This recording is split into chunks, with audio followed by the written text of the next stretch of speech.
Thank you ಈ ವಿಡಿಯೋನ click ಮಾಡಿಬಿಟ್ಟು ನಮ್ಮ ವಿಡಿಯೋಗಳನ್ನೆಲ್ಲ ನೋಡ್ತಾ ಇರೋದಕ್ಕೆ.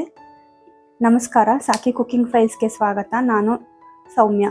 ಬನ್ನಿ, ಇವತ್ತು ನಾನು ತುಂಬ ಡೆಲಿಷಿಯಸ್ ಆಗಿರುವಂಥ ವೆಜ್ ದೊನ್ನೆ ಬಿರಿಯಾನಿ ಯಾವ ಥರ ಮಾಡೋದು ಅಂತ ನಿಮಗೆಲ್ಲರಿಗೂ ತೋರಿಸ್ಕೊಡ್ತಾ ಇದ್ದೀನಿ.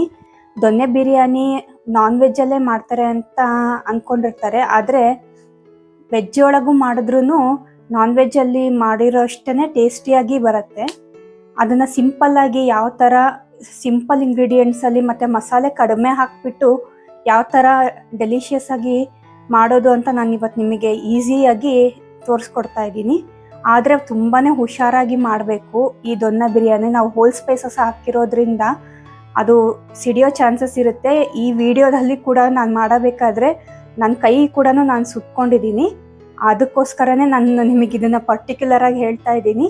ನೀವು ಹುಷಾರಾಗಿಬಿಟ್ಟು ಈ ಹೋಲ್ ಸ್ಪೈಸಸ್ ಹಾಕಿರೋಬೇಕಾದ್ರೆ ಸಿಮ್ಮಲ್ಲಿ ಇಟ್ಕೊಂಡ್ಬಿಟ್ಟು ನೀವು ಈ ಪ್ರೊಸೀಜರ್ಸ್ನೆಲ್ಲ ಮಾಡ್ಕೋಬೇಕು. ಮತ್ತು ಈ ದೊನ್ನೆ ಬಿರಿಯಾನಿ ರೆಸಿಪಿ ಬಂದು ಎಲ್ಲೂ ಸ್ಕಿಪ್ ಮಾಡಬೇಡಿ. ನಾನು ಪ್ರತಿಯೊಂದು ಫ್ರೆಶ್ ಮಸಾಲೆನ ಯಾವ ಥರ ರುಬ್ಕೊಳೋದಾಗಲಿ, ಆಮೇಲೆ ಒಗ್ಗರಣೆಗಳಿಗೆ ನಾನು ಯಾವ ಥರ ಸ್ಪೈಸಸ್ ಹಾಕಿದ್ದೀನಲ್ಲ, ಈ ವಿಡಿಯೋ ನೀವು ಸ್ಕಿಪ್ ಮಾಡಿದ್ರೆ ನಾನು ಮಾಡಿರೋ ಥರ ಫ್ಲೇವರು ಮತ್ತು ಟೇಸ್ಟು ನಿಮಗೆ ಬರೋದಿಲ್ಲ. ಆಗಿರೋದ್ರಿಂದ ನೀವು ಪೂರ್ತಿಯಾಗಿ ಈ ವಿಡಿಯೋನ ಕಂಪ್ಲೀಟಾಗಿ ನೋಡಿ, ಆವಾಗ ನಿಮಗೆ ಅರ್ಥ ಆಗುತ್ತೆ. ಇವಾಗ ಬಿರಿಯಾನಿ ಶುರು ಮಾಡೋಣ. ಇವಾಗ ನೋಡಿ, ನಾನು ಒಂದು ಪ್ಯಾನಿಗೆ ಇಲ್ಲಿ 2 ಟೀ ಸ್ಪೂನ್ ಆಗೋಷ್ಟು ಎಣ್ಣೆ ಹಾಕ್ಕೊಂಡಿದ್ದೀನಿ. ಅದಕ್ಕೆ 1 ಟೀ ಸ್ಪೂನ್ ಆಗೋಷ್ಟು ಕಾಳುಮೆಣಸು, 2 ಇಂಚು ಚಕ್ಕೆ, 2 ಲವಂಗ ಹಾಕ್ಕೊಂಡ್ಬಿಟ್ಟು ಇದು ಘಮ ಬರೋ ತನಕ ಚೆನ್ನಾಗಿ ಫ್ರೈ ಮಾಡ್ಕೋಬೇಕು. ಇದನ್ನು ಎಷ್ಟು ಚೆನ್ನಾಗಿ ನೀವು ಫ್ರೈ ಮಾಡ್ತೀರಲ್ಲ, ಮಸಾಲೆ ಕೂಡ ತುಂಬಾ ಚೆನ್ನಾಗಿ ಟೇಸ್ಟಿಯಾಗಿ ಬರುತ್ತೆ. ಇದು ನೋಡಿ, ಇವಾಗ ಕಲರ್ ಚೇಂಜ್ ಆಗಿದೆ ಎಲ್ಲದರದ್ದು. ಇವಾಗ ನಾನು 1 ಮೀಡಿಯಮ್ ಗಾತ್ರದಷ್ಟು ಈರುಳ್ಳಿನ ಉದ್ದುದಕ್ಕೆ ಹೆಚ್ಕೊಂಡಿದ್ದೀನಿ. ಖಾರಕ್ಕೆ 3 ಹಸಿಮೆಣಸಿನ್ಕಾಯಿ ಹಾಕ್ಕೊಂಡಿದ್ದೀನಿ. ನೋಡಿ, ನೀವು ಖಾರ ಕೂಡ ನಿಮಗೆ ಎಷ್ಟು ಬೇಕೋ ಅಷ್ಟು ಅಡ್ಜಸ್ಟ್ ಮಾಡ್ಕೊಳ್ಳಿ. ಯಾಕೆಂದರೆ ಇಲ್ಲಿ ಹಸಿಮೆಣಸಿನ್ಕಾಯಿ, ಗರಂ ಮಸಾಲೆ ಎಲ್ಲ ಯೂಸ್ ಮಾಡ್ತಿರೋದ್ರಿಂದ ಖಾರ ತುಂಬ ಜಾಸ್ತಿ ಆಗಿಬಿಡುತ್ತೆ ಇದು ಹಸಿಮೆಣಸಿನ್ಕಾಯಿ ಜಾಸ್ತಿ ಹಾಕ್ಕೊಂಡ್ರೆ. ಇಲ್ಲಿ 1 ಗಡ್ಡೆ ಆಗೋಷ್ಟು ಬೆಳ್ಳುಳ್ಳಿ, 1 ಇಂಚ್ ಆಗೋಷ್ಟು ಶುಂಠಿ ಸೇರಿಸ್ಕೊಂಡಿದ್ದೀನಿ. ಇದನ್ನು ಕೂಡ ಚೆನ್ನಾಗಿ ಎಣ್ಣೆ ಒಳಗಡೆ ಬಾಡಿಸ್ಕೋಬೇಕು. ಇವಾಗ ನೋಡಿ, ಈರುಳ್ಳಿ ಎಲ್ಲ ಬಣ್ಣ ಚೇಂಜ್ ಆಗ್ತಾ ಇದೆ ಮತ್ತು ನೀರಿನ ಅಂಶ ಕೂಡ ಬಿಡ್ತಾ ಇದೆ. ನೋಡಿ, ಈ ಥರ ಬ್ರೌನ್ ಆಗಬೇಕು. ಅಲ್ಲಿ ತನಕ ಫ್ರೈ ಮಾಡ್ಕೊಂಡ್ಬಿಟ್ಟು ಅದಕ್ಕೆ ನೆಕ್ಸ್ಟ್ ನಾವು 1 ಮುಷ್ಟಿ ಆಗೋಷ್ಟು ಕೊತ್ತಂಬರಿ ಸೊಪ್ಪು, 1 ಮುಷ್ಟಿ ಆಗೋಷ್ಟು ಮೆಂತ್ಯ ಸೊಪ್ಪು, 1 ಮುಷ್ಟಿ ಆಗೋಷ್ಟು ಪುದೀನ ಸೊಪ್ಪನ್ನ ಸೇರಿಸ್ಕೊಂಡ್ಬಿಟ್ಟು ಇದನ್ನು ಚೆನ್ನಾಗಿ ಎಣ್ಣೆ ಒಳಗಡೆ ಬಾಡಿಸ್ಕೋಬೇಕು. ಇದನ್ನು 3 ಕೂಡ ಸಮ ಪ್ರಮಾಣವಾಗಿಯೇ ಹಾಕ್ಕೊಳ್ಳಿ, ಯಾವುದನ್ನು ಹೆಚ್ಚು ಕಡಿಮೆ ಮಾಡಬೇಡಿ. ಇಲ್ಲಾಂದರೆ ಟೇಸ್ಟ್ ತುಂಬಾ ವೇರಿಯಾಗಿ ಬರುತ್ತೆ. ಅದಕ್ಕೋಸ್ಕರ ಇವಾಗ ನೋಡಿ, ಎಣ್ಣೆ ಒಳಗಡೆನೆ ನಾನು ಇದನ್ನು ಚೆನ್ನಾಗಿ ಫ್ರೈ ಮಾಡ್ಕೊತಾ ಇದ್ದೀನಿ. ಇದಕ್ಕೆ ನೀರು ಹಾಕೋಣ ಅವಶ್ಯಕತೆ ಇಲ್ಲ, ಬಿಸಿಗೇನೆ ಬೆಂದ್ಬಿಡುತ್ತೆ. ಇವಾಗ ನೋಡಿ, ಈ ಥರ ಚೆನ್ನಾಗಿ ಎಲ್ಲ ಸೊಪ್ಪು ಬಾಡಿದ ನಂತರ ಇದನ್ನು ಮಿಕ್ಸಿಗೆ ಹಾಕ್ಕೊಂಡ್ಬಿಟ್ಟು 1 ಅರ್ಧ ಕಪ್ ನೀರು ಹಾಕಿ ಇದನ್ನು ಚೆನ್ನಾಗಿ ನುಣ್ಣಗೆ ಪೇಸ್ಟ್ ಮಾಡ್ಕೋಬೇಕಾಗತ್ತೆ. ಇದೆಷ್ಟು ಸಾಧ್ಯನೋ ಅಷ್ಟು ನೀವು ನುಣ್ಣಗೆ ಮಾಡ್ಕೊಳ್ಳಿ, ಆವಾಗ ಮಸಾಲೆ ಬಾಯಿಗೆ ಸಿಗೋದಿಲ್ಲ, ಆವಾಗ ಚೆನ್ನಾಗಿರುತ್ತೆ. ಇವಾಗ ನೋಡಿ, ಇಲ್ಲಿ ನಾನು ಮ್ಯಾರಿನೇಟ್ ಮಾಡ್ಕೊಳಕ್ಕೋಸ್ಕರ ಆಲೂಗಡ್ಡೆ, ಕ್ಯಾರೆಟು, ಬೀನ್ಸ್, ಗೋಬಿನ ಈ ಥರ ಒಂದು ಪ್ಲೇಟಿಗೆ ಹಾಕ್ಕೊಂಡ್ಬಿಟ್ಟು ಇದನ್ನು ಇವಾಗ ಮ್ಯಾರಿನೇಟ್ ಮಾಡ್ಕೊತೀನಿ. ಇದಕ್ಕೆ ನಾನು 1 ಕಪ್ ಆಗೋಷ್ಟು ಮೊಸರು ಸೇರಿಸ್ತಾ ಇದ್ದೀನಿ. ಇಲ್ಲಿ ಇದು ಚೆನ್ನಾಗಿ ಸ್ವಲ್ಪ ಗಟ್ಟಿ ಮೊಸರಿದ್ದರೆ ಚೆನ್ನಾಗಿರುತ್ತೆ, ಅದನ್ನು ಸೇರಿಸ್ಕೊಳ್ಳಿ. 1 ಟೀ ಸ್ಪೂನ್ ಆಗೋಷ್ಟು ಅಚ್ಕಾರದ ಪುಡಿ, ರುಚಿಗೆ ತಕ್ಕಷ್ಟು ಉಪ್ಪು ಇಲ್ಲಿ ನೀವು ನೋಡ್ಕೊಂಡ್ಬಿಟ್ಟು ಹಾಕ್ಕೊಳ್ಳಿ. ಮತ್ತು ನಾವು ಆ ರೈಸಿಗೆ ಸೇರಿಸ್ತೀವಿ. 1 ಟೀ ಸ್ಪೂನ್ ಆಗೋಷ್ಟು ಗರಂ ಮಸಾಲ, 1 ಟೀ ಸ್ಪೂನ್ ಆಗೋಷ್ಟು ಬಿರಿಯಾನಿ ಮಸಾಲ, ಈ ಎಲ್ಲದನ್ನು ಹಾಕಿಬಿಟ್ಟು 1 ಅರ್ಧ ಗಂಟೆ ಕಾಲ ಇದನ್ನು ನೀವು ಮ್ಯಾರಿನೇಟ್ ಮಾಡೋಕ್ಕೆ ಬಿಟ್ಬಿಡಿ. ಇದನ್ನು ಮೊದಲೇ ಮಾಡ್ಕೊಂಡ್ಬಿಟ್ಟು ಆಮೇಲೆ ನೀವೆಲ್ಲ ಮಸಾಲೆಗಳನ್ನ ರೆಡಿ ಮಾಡ್ಕೊಳ್ಳಿ, ಅಷ್ಟೊತ್ತಿಗೆ ಮ್ಯಾರಿನೇಟ್ ಆಗುತ್ತಿದ್ದು.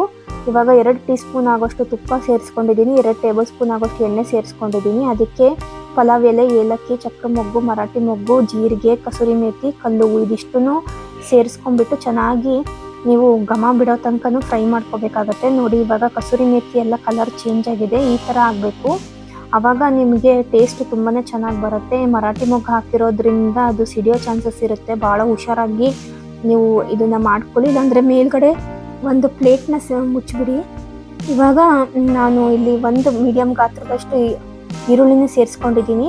ಅದು ಸಣ್ಣದೇ ಸೇರಿಸ್ಕೊಳ್ಳಿ, ಇಲ್ಲಾಂದರೆ ಬಿರಿಯಾನಿ ಸ್ವೀಟಾಗಿ ಬಂದ್ಬಿಡುತ್ತೆ. ಇವಾಗ ನೋಡಿ, ಇಲ್ಲಿ ನಾನು ಟೊಮೆಟೊ ಕೂಡ ಸೇರಿಸ್ಕೊಂಡಿದ್ದೀನಿ, 1 ಮೀಡಿಯಮ್ ಗಾತ್ರದ ಟೊಮೆಟೊ. ಇವಾಗ ನಾವು ಮ್ಯಾರಿನೇಟ್ ಮಾಡಿಟ್ಕೊಂಡಿದ್ವಲ್ಲ ತರಕಾರಿ, ಅದು ಮಸಾಲೆ ಸಮೇತನೂ ಸೇರಿಸ್ಕೊಳ್ಳಿ. ಎಲ್ಲನೂ ಪೂರ್ತಿ ಅದು ಎಣ್ಣೆ ಬಿಡಬೇಕು, ಮೊಸರು ಎಲ್ಲ ಅಲ್ಲಿ ತನಕ ತರಕಾರಿನ ಎಣ್ಣೆ ಮತ್ತು ತುಪ್ಪದೊಳಗೆ ಚೆನ್ನಾಗಿ ಫ್ರೈ ಮಾಡ್ಕೊಳ್ಳಿ. ಇವಾಗ ನೋಡಿ, ನಾನೆಲ್ಲ ಮೇಲ್ಗಡೆ ತೇಲ್ ಬಂದಿದೆ ನೋಡಿ, ಎಣ್ಣೆ ಬಿಟ್ಟಿದೆ ಮೊಸರು, ಆ ಥರ ನೀವು ಫ್ರೈ ಮಾಡ್ಕೋಬೇಕಾಗತ್ತೆ. ಮತ್ತು ಈಗ ರುಬ್ಬಿಟ್ಕೊಂಡಿದ್ನಲ್ಲ ನಾನು ಮಸಾಲೆ, ಅದು ಕೂಡ ಸೇರಿಸ್ಕೊತಾ ಇದ್ದೀನಿ. ಇವಾಗ ನಾವು ಮಸಾಲೆ ಹಾಕಿದಾಗ ಲೈಟ್ ಗ್ರೀನ್ ಇತ್ತು, ಇದು ಚೆನ್ನಾಗಿ ಕುದಿಸಿದ ನಂತರ ನೋಡಿ ಇವಾಗ ಅದು ಡಾರ್ಕ್ ಬ್ರೌನ್ ಆಗಿದೆ. ಈ ಸಮಯದಲ್ಲಿ ನಾವು ಅಕ್ಕಿನ ಸೇರಿಸ್ಕೋಬೇಕಾಗತ್ತೆ.